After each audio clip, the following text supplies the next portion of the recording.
दर्शक बंधु होश उड़े देला भले खबर आसी शुणी आपण आश्चर्य हेबे। रोहित शतक उपरे भारी पड़े पथिराना।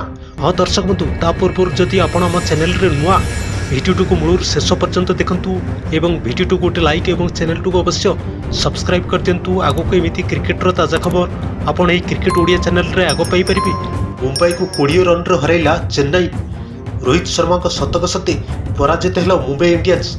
रोहित को शतक पर भारी पड़े मथिसा पथिराना शाणित बोलिंग आउ संघर्षपूर्ण मुकाबला मुंबई को तारी घरोई माटी परास्त कर चेन्नई सुपर किंग्स। वानखेड़े में लगातार द्वितीय विजय पर पराजय भोगी मुंबई इंडियंस।